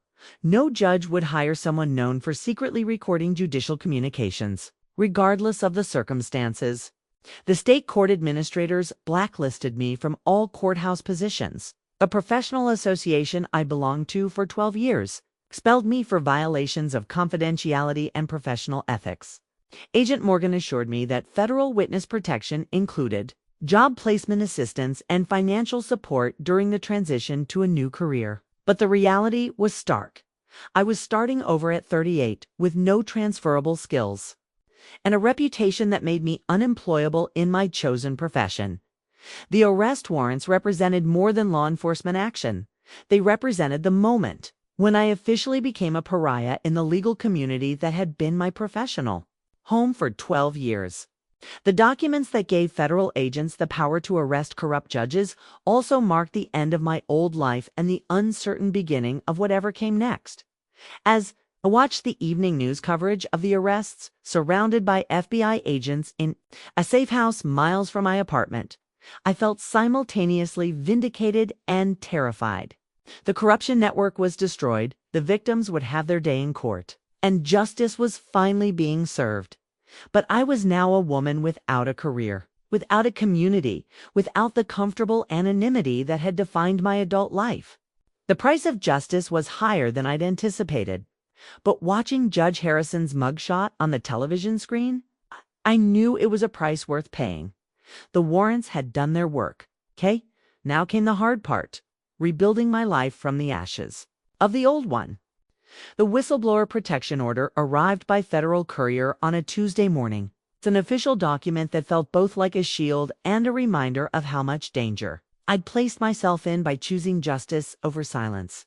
Judge Rebecca Torres of the Federal District Court had signed the order after reviewing evidence that members of the corruption network had discussed violence against witnesses, including specific threats against me. The legal language was stark.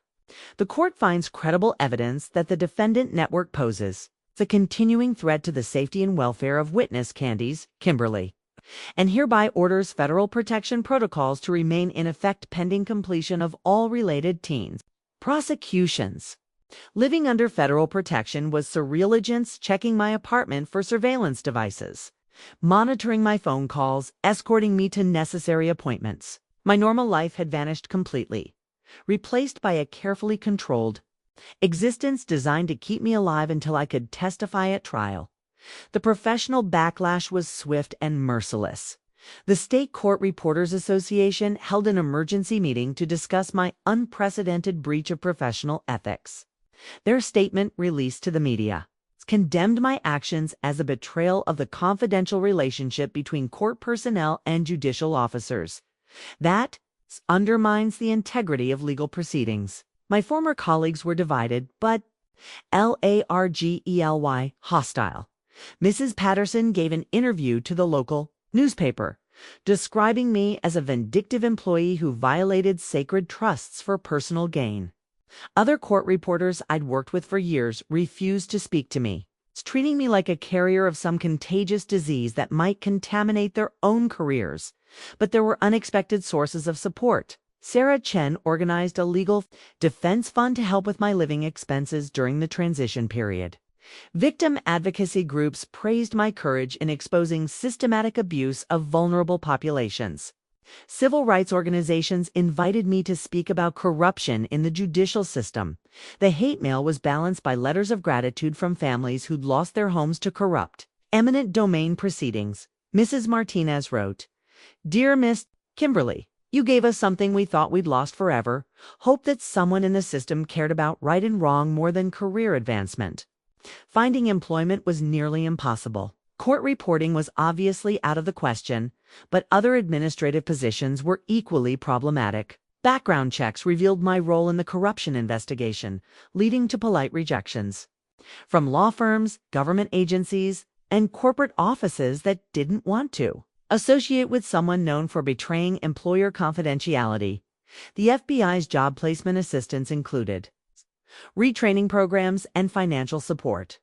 But the reality was that I was a 40-year-old woman starting over in a job market that valued experience and professional references, neither of which I could provide without explaining why I destroyed my previous career. Agent Morgan became something between a handler and a counselor, checking on my emotional state as much as my physical safety. Whistleblowing is one of the loneliest experiences in our legal system. She told me during one of our weekly meetings, "You did the right thing, but doing the right thing doesn't make it easier to live with the consequences." The psychological toll was heavier than the financial hardship.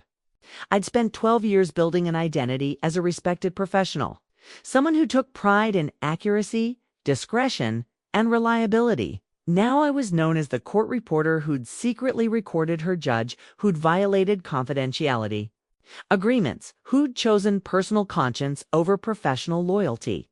Sleep was difficult. interrupted by anxiety about the upcoming trials and uncertainty about my future.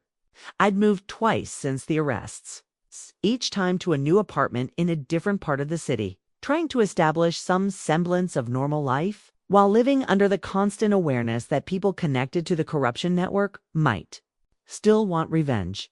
The media attention was relentless, but mixed. Profile articles described me as both a hero whistleblower and a betrayer of professional trust. Television interviews required FBI approval and security arrangements. Every public appearance generated both fan mail and death threats. My sister, Jennifer, struggled to understand my choices.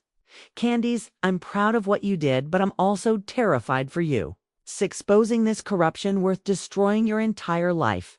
It was a question I asked myself every day, especially during the long nights when federal agents were parked outside my apartment, and I wondered if I'd ever feel safe again. The whistleblower protection order represented legal acknowledgement that I'd done the right thing, but it also represented the permanent transformation of my life from comfortable anonymity to dangerous visibility. I was no longer just Candis Kimberley. I was a federal witness, a public figure, a symbol of either courage or betrayal, depending on who was making the judgment. But when I read Mrs. Martinez's letter again, or thought about Sarah Chen continuing her work without fear of violence, or considered the families who would never lose their homes to corrupt eminent domain proceedings because of what I'd exposed, the answer to Jennifer's question became clear. Some things are worth more than personal comfort. Some choices define who you are more than what you've lost. The protection order would expire eventually, but the consequences of my choice would last forever. I was learning to live with both. The court judgment document was 3 pages of dense legal language that concluded with the most beautiful sentence I'd ever read. The court hereby sentences defendant Harrison to 15 years in federal prison and orders restitution of $4.20 million to victims of the conspiracy. Judge Harrison's trial had lasted 6 weeks, with my testimony as the key witness spanning 3 grueling days of direct examination and cross-examination. Defense attorneys had tried every strategy to discredit me, attacking my motives, questioning my recording methods, suggesting I'd misinterpreted innocent conversations, but the evidence was overwhelming. The wire recordings were devastating. Hearing Judge Harrison's own voice discussing bribes, property manipulation, and threats against attorneys left no room for alternative interpretations. The financial records I'd photographed documented systematic corruption, spanning 3 years and involving millions of dollars in fraudulent transactions. Marcus Thornfield received 12 years and was ordered to pay $2.8 million in restitution. Robert Carlyle got 8 years for conspiracy and intimidation of witnesses. Judge Margaret Brennan, whose connection to the network had been exposed through my evidence, received 10 years and was permanently barred from judicial service. 17. Defendants' 17 convictions and total restitution exceeding $12 million. The federal prosecutor called it the most comprehensive prosecution of judicial corruption in state history. But the numbers couldn't capture the human impact of justice finally being served. Mrs. Martinez is present for every day of Judge Harrison's trial, sitting in the front row with the dignity of someone who'd waited her entire life to see powerful people held accountable for their crimes. When the verdict was read, she closed her eyes and whispered what looked like a prayer of gratitude. "Miss Kimberley," she said to me outside the courthouse after sentencing, "my husband Miguel always told me that truth has a power of its own. He said that lies can hide for a while, but truth eventually finds its way to the light." Today, I felt his presence in that courtroom. The restitution payments meant that families who'd lost their homes could afford to buy comparable properties, or, in some cases, repurchase their original houses from the development consortium at fair market prices. Mrs. Martinez chose to stay in her yellow house on Meadowbrook Lane, using her restitution payment to renovate the kitchen where she'd shared coffee with her husband for 55 years. Sarah Chen had been promoted to supervising attorney in the public defender's office, where she was establishing a new unit specifically focused on protecting vulnerable populations from municipal corruption. Your courage didn't just expose past crimes, she told me during the sentencing hearing. It prevented future victims by showing that the system can still work when people choose to fight for justice. The systemic reforms were equally significant. New state legislation required transparent reporting of all judicial educational consulting fees. The Metropolitan Legal Education Foundation and similar organizations were disbanded. Their assets used to fund legitimate legal aid services. Independent oversight committees were established to monitor property assessment procedures and eminent domain proceedings. Judge Rebecca Torres, who'd presided over the corruption trials, announced new protocols for court personnel reporting of suspected misconduct. Ms. Kimberley's courage revealed serious gaps in our systems for preventing and detecting judicial corruption. She said during the final sentencing hearing, "Her actions have made our courts more accountable and more." Just the most meaningful vindication came from unexpected sources. The State Court Reporters Association, which had initially condemned my actions, issued a revised statement acknowledging that extraordinary circumstances may require extraordinary responses, and establishing new guidelines for reporting suspected criminal activity by judicial officers. 3 other court reporters from different counties came forward after my testimony, reporting suspicious activities they'd observed but had been afraid to reveal. The ripple effects of my decision were creating accountability throughout the regional legal system. During my final day of testimony, I'd been asked by the prosecutor to explain why I'd risked everything to expose the corruption network. I became a court reporter because I believed in justice, I'd said, looking directly at Judge Harrison in the defendant's chair. For 12 years, I recorded words that were supposed to represent fairness, truth, and protection for people who couldn't protect themselves. When I discovered that those same words were being used to steal from vulnerable families, I had to choose between my career and my conscience. Justice required that choice. The judgment document represented more than legal punishment. It represented validation that ordinary people could still hold powerful institutions accountable when those institutions betrayed their fundamental purposes. It proved that truth, carefully documented and courageously presented, could overcome even sophisticated corruption networks. As I left the federal courthouse after the final sentencing, I carried with me not just relief, but a profound sense of pumbles, a profound sense of completion. The girl who'd started court reporting school, believing in the nobility of law, had become the woman who'd helped restore some measure of that nobility through her willingness to sacrifice everything for justice. The judgment was final. The appeals were exhausted, and the corruption network was destroyed forever. Justice had been served. Not just in the legal sense, but in the deeper moral sense that truth had finally overcome lies. Accountability had replaced impunity, and courage had triumphed over fear.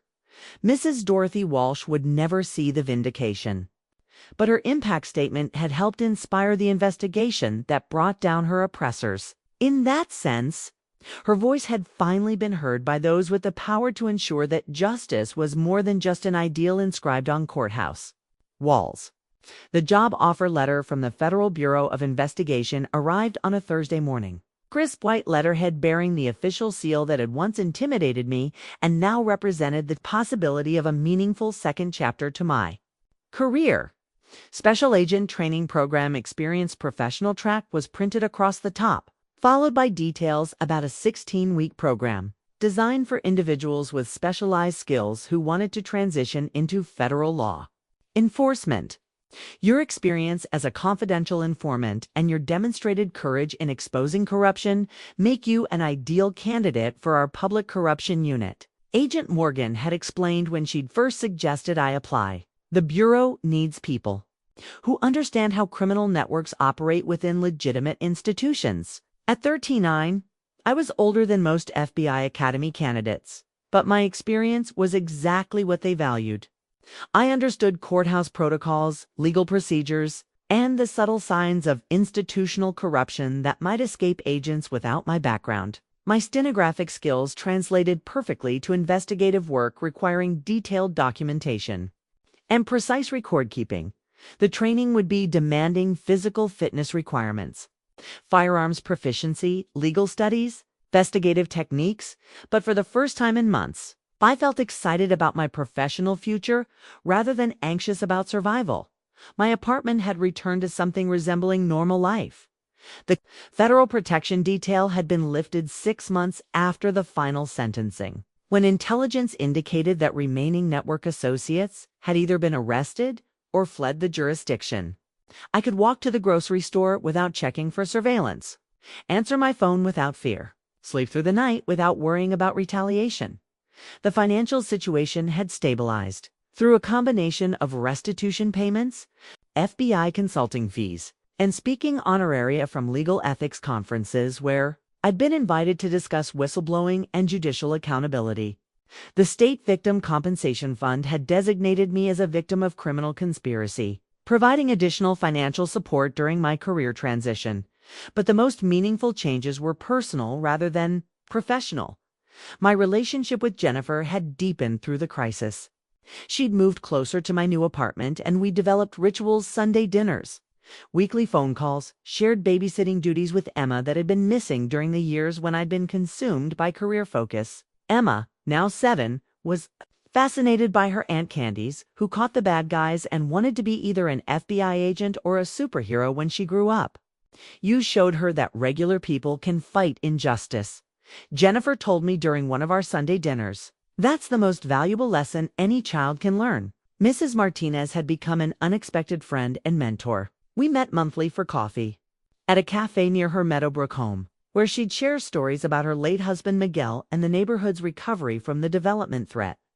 The yellow house looked better than ever: fresh paint, new flowers in the garden, a sense of security that had been missing during the months of legal uncertainty. "You gave us back our home," she'd said during our most recent visit, "but more than that, you gave us back our faith that someone in power would listen to ordinary people." The speaking engagements had become a significant part of my new identity. Law schools invited me to discuss the ethical obligations of court personnel.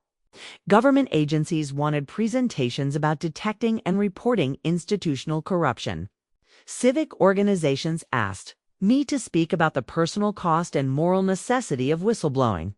The most meaningful invitation came from the National Association of Court Reporters, the same organization that had initially condemned my actions. Their annual conference featured a panel on professional ethics in the digital age, where I was asked to discuss the balance between confidentiality obligations and moral responsibility. "I don't regret my choice," I told the audience of court reporters, many of whom had initially viewed me as a traitor to the profession. "But I understand the difficulty of that choice. Professional loyalty is important, but it should never require us to enable criminal activity or ignore harm to vulnerable people." The response was more positive than I'd expected. Several court reporters approached me afterward to discuss suspicious activities they'd observed but hadn't known how to report. Professional organizations began developing new protocols for addressing ethical dilemmas that might require disclosure of confidential information. My story had become part of the legal education curriculum at several universities, included in courses about judicial ethics and professional responsibility. Professor David Chen, Sarah's cousin, as it turned out at the state law school, had asked me to serve as a guest lecturer for his course on law and social justice. "Your case study helps students understand that legal professionals have obligations beyond their immediate supervisors," he explained. "You demonstrated that true professional responsibility sometimes requires challenging authority rather than simply following orders." But the most important validation came from the families whose lives had been saved by my decision to speak out. The Riverside Gardens Victims Group had established an annual scholarship in honor of Mrs. Dorothy Walsh, funding legal education for students committed to public service. I'd been asked to serve on the selection committee, helping identify future lawyers who shared her commitment to protecting vulnerable populations. The FBI training program would begin in 6 weeks. I'd sold my furniture, arranged to rent out my apartment, and prepared for the most challenging professional transition of my life. But I was no longer the frightened court reporter who'd stumbled onto evidence of corruption and agonized about whether to report it. I was someone who'd chosen justice over comfort, truth over security, moral courage over professional safety. That choice had cost me a career, a community, and the comfortable anonymity I'd valued for 38 years. But it had also revealed strengths I hadn't known I possessed and created opportunities I'd never imagined. The job offer letter represented more than employment. It represented the chance to build a career dedicated to fighting the kind of corruption I'd accidentally discovered and courageously exposed.